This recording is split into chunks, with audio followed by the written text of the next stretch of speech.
Summer of the Mariposas by Guadalupe Garcia McCall, read by Melinda Garcia, Part 2. The Initiation. How my sisters and I had to leave the house of the drowned man in a hurry. How we were enchanted, and, with La Llorona's help, we were able to flee from the sorceress Cecilia and sought advice from the old fortune teller Teresita. How we were warned about, encountered, and escaped from the clutches of the wily Nagual, a coven of scheming lechuzas, and a bloodthirsty chupacabra, to end up at the hacienda of our paternal grandmother, a grandmother we hadn't seen more than twice in our lifetimes. Chapter 7. El Árbol. Debajo de un árbol reposan mis lindas mariposas. The tree. Under a tree rest my beautiful butterflies. We'd wanted to stay at a motel, but Inez and her family insisted on boarding us for the night. In the small kitchen at the back of the house, we ate traditional birthday fare. Inez and her mother served us plateful after plateful of enchiladas de mole. The chocolatey sauce of the chicken enchiladas spilled out of the rolled up tortillas and mixed in with rice and beans, making the dish extra delicious. We gorged ourselves till we thought we'd pop. Then for dessert, the woman brought us generously cut slices of pearly white cake. It was moist and creamy and absolutely too much for our already bursting stomachs, but it was scrumptious. So we had 2 slices each. During the meal, however, the Spanish Inquisition began. We had to think of some quick answers because even though we'd expect a full-on interrogation, we hadn't planned anything that came out of our mouths. Luckily, the girls remembered our little talk about having Juanita and I explain things without giving out too much information. For the most part, they remained silent and didn't contradict or add anything to whatever we said. But where is your mama? Inez's mother asked as she passed out the frothy white cake slices. She's at home, I said, putting a forkful of cake in my mouth to stop myself from having to give out any more details than were absolutely necessary. Our number one rule about answering inopportune questions from strangers was don't add too much cream to the tacos. In other words, keep the answers simple and plain. Like Mama always says, nobody needs to know all of our business. At home, Inez's mother crinkled her eyebrows together, and I concentrated on the next bite of cake. Working, Delia said, acting nonchalant. She's married to her job. She hasn't been able to take a vacation in years. So who takes care of you? Inez asked, turning her attention to Delia. Who drove you here? I did. I'm old enough, I said, quickly jumping in before anyone else said anything too outrageous. See, of course, her eyes said she didn't believe me. And how old are you? Inez's mother asked. You don't look older than 14. I'm actually 18, I said, concentrated on my cake again. The women in my family look younger than we actually are. We take after my grandmother. She's 71 years old, but she doesn't look a day over 50. Now that I've seen my abuela since no. Not that I've seen my abuela since I was 10, but it was the only justification I could think of. I see, Inez said, looking to her mother again. And where does your abuela live? I yawned and stretched and made a show of being ready for bed. Not too far from here, I mumbled. Really? Inez's face changed then. She looked more interested, more alert, like a squirrel when she lifts herself on her hind legs and sniffs the air with instinctual intelligence. Yes, we'll be seeing her in the morning, I said without really knowing why. Maybe it was nervousness that made me say it, or maybe the decision had already been made, and it had just been sitting there in my mind, in my heart, waiting to be put into words. I didn't understand how or why, but somewhere between the enchiladas and the birthday cake, I had decided to honor La Llorona's request, to run the course of our journey and try to find true happiness for my sisters and myself. and that meant going to visit Abuelita. It seemed to me that we had been through too much not to finish what we'd started. Around the small round table, every one of my sisters stopped eating, stared, and then smiled at me. Their joy was evident in the way they nodded and grinned while they resumed shoving cake into their mouths with reckless abandon. Zaragoza made her way around in the tight little kitchen to sit between me and Ines. Oh? Yes, I said, thinking on my feet. Mama told her about the body we found, and she wanted to help. After they talked it over, Abuelita told us how to get here. It was really very easy. Super easy, Delia interjected, shoving another fork full of cake in her mouth. Well, we should call them and thank them. Let them know you've arrived safely. We don't want either of them to worry, Ines's mother said. She doesn't have a phone, Delia said, joining in the conversation with the same conviction as Delia and I. I mean, my mother does, but what she means is our mother doesn't answer her cell phone at work, and she's on the night shift right now, I interrupted, coming to Velia's rescue. She was always the worst at keeping things from strangers. She was just too candid. It will be all right, I continued. We'll call them tomorrow, after Mama gets home from work and Abuelita is awake. I think we should try to get in touch with someone tonight, Ines insisted.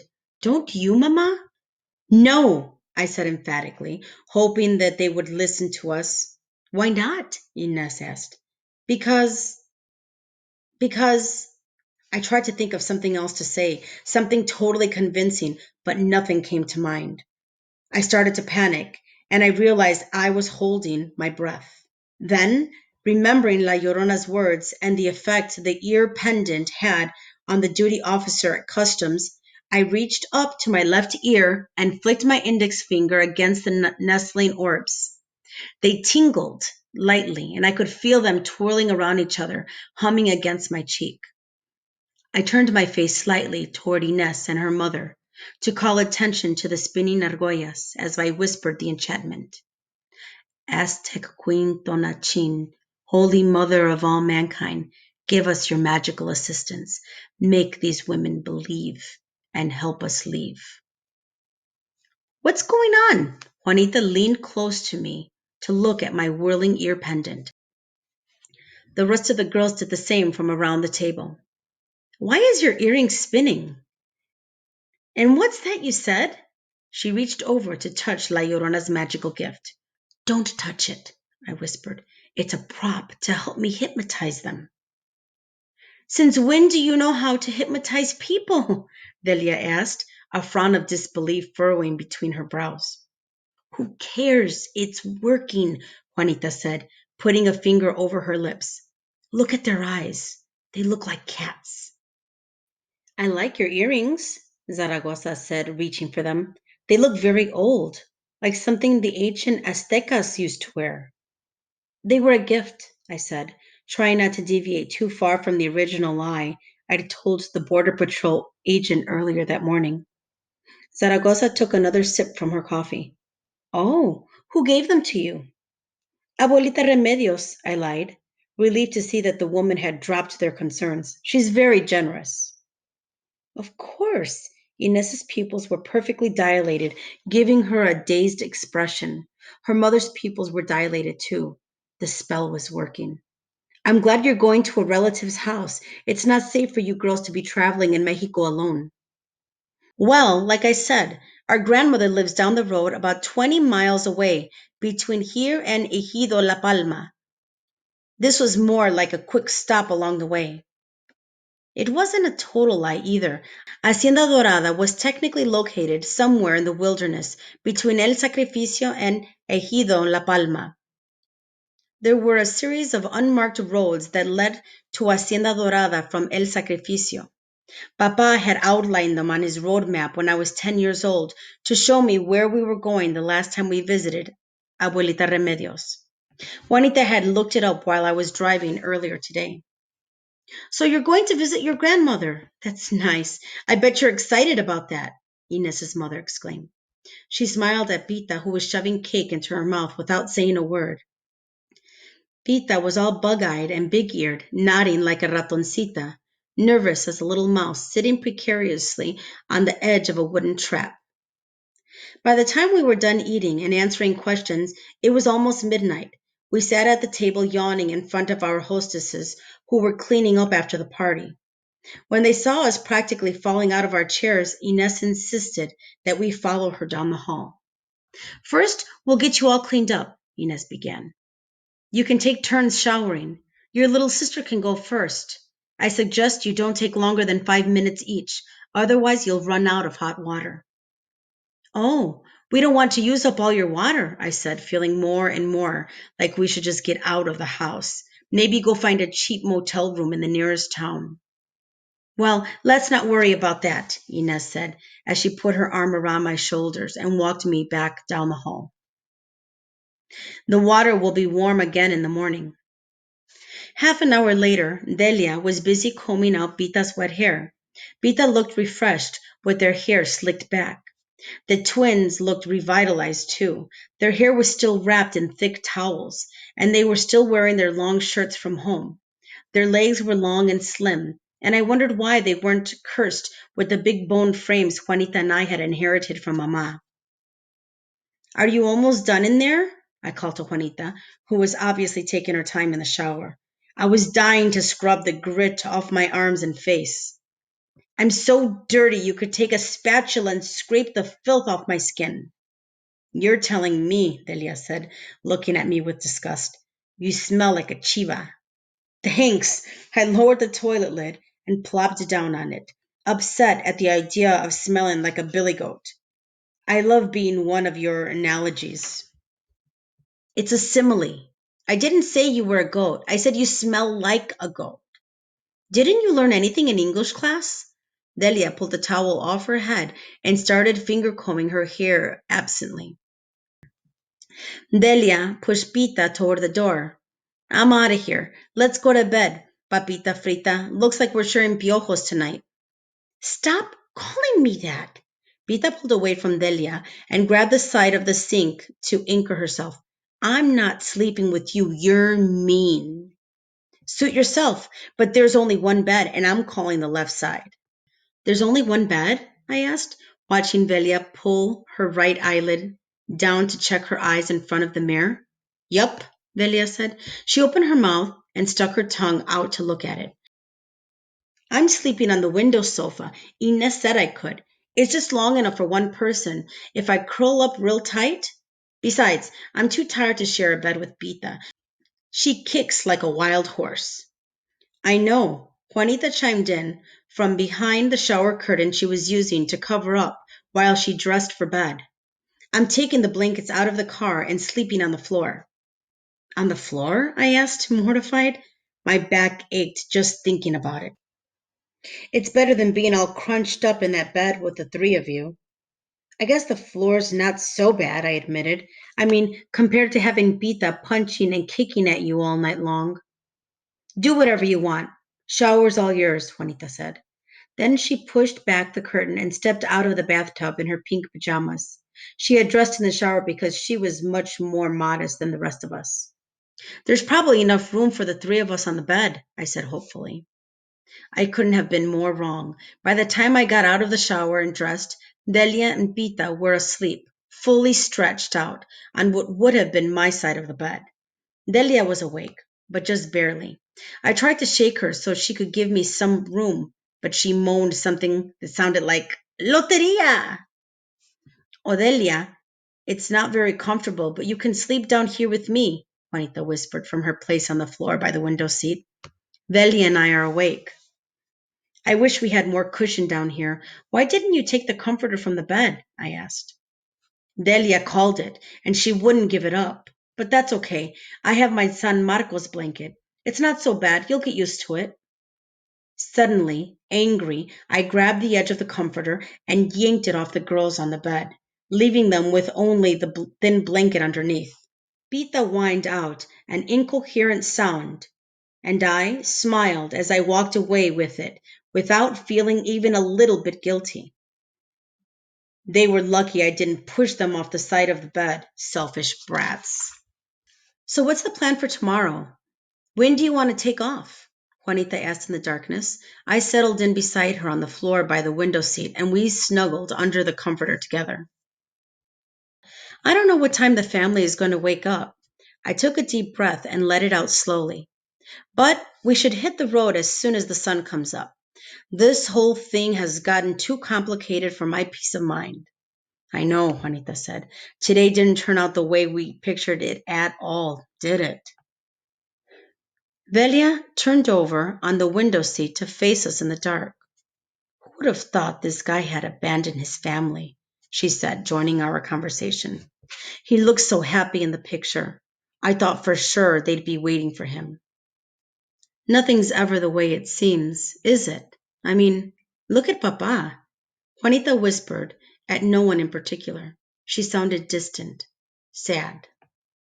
I hated hearing the pain in their voices when my sisters remembered our missing father. Let's not talk about him, I said. Okay, but I'm very disappointed, Velia continued. I thought for sure this guy was different. I thought he cared about his family. I thought they'd be happy to see him and us. Juanita pulled the comforter up and half covered her face with it. The thought of Papa had made us all gloomy again, despite the refreshing showers. You're telling me, Velia whispered. I thought we'd be heroes. Instead, I feel like the Grim Reaper. You were right, Odelia. We should have left well enough alone. I turned away from Juanita and settled into a comfortable position on the floor. Well, what's done is done. No use lamenting it. Let's get some sleep, I said, yawning. If I had been more like Juanita, I might have said, I told you so, though. Odelia, are we really going to see Abuelita tomorrow? Velia's voice was quiet from her spot on the window seat, as if she was afraid to ask the question. Please say yes, she whispered. Yes, I said, and to my surprise, the rest of the girls on the bed sat up and hollered with happiness. Yay, yay, they hollered. I shushed them and reminded them we weren't at home. People are mourning here, I chastised them. Now settle down and go to sleep before I change my mind. After the girls fell asleep, I lay awake for some time listening to their soft breathing, thinking about going to Abuelita's house and what might happen once we got to Hacienda Dorada. There were so many scenarios running through my mind. I was completely overwhelmed by them. Would Papa be there? And if he wasn't, would Abuelita know where he was? Would she even recognize us? The truth was, I didn't know what to expect. After the day we'd just had, I realized we had no way of knowing what tomorrow would bring. What if Abuelita wasn't home? How could I keep the girls from getting their hearts broken if she didn't even live there anymore? Worse yet, what if she had passed away and nobody had bothered telling us? I went to bed feeling utterly conflicted, and for the first time in years, I was scared for us. But even as bad as I felt that night, it was nothing compared to the shock I received the next morning. It all started well enough, with us waking up to the aroma of homemade flour tortillas wafting through the house. As we rolled out of our makeshift bed and looked around the sunlit room, we found our clothes washed, neatly pressed, and laid out for us. We scrambled into them gratefully. As we entered the kitchen, our hostess turned to smile at us. Good morning, señoritas, Inez said, her smile curling over her lips and creasing the corners of her eyes. Would you like some breakfast? I can make some chilaquiles. It would only take a second. That would be amazing, Velia and Delia sang out simultaneously, even as they scrambled into the nearest chair. Oh, Delia, will you do me a favor? Inez asked as she turned on the stove and put a black iron skillet over the bright blue flame. Can you please run down to the puestecito at the corner and get me today's paper? Just tell Don Jose to put it on my tab. Sure, I said, but as I left the house, I told myself I should be quick with an errand. We really needed to get out of El Sacrificio before the spell was broken and someone decided to call the authorities. At the store, I picked up some chips and sodas for the road. I walked up to the counter and laid everything down in front of the cashier. The newspaper fell open before me, and I froze as I read the headline over the top of the front page. Desaparecidas. The one word said it all: missing. Plastered across the width of the paper was a giant picture of us, my sisters and I, huddled together under the last year's scrappy little Christmas tree, happy as mariposas, our bright smiles belying our alleged situation. We were officially missing children.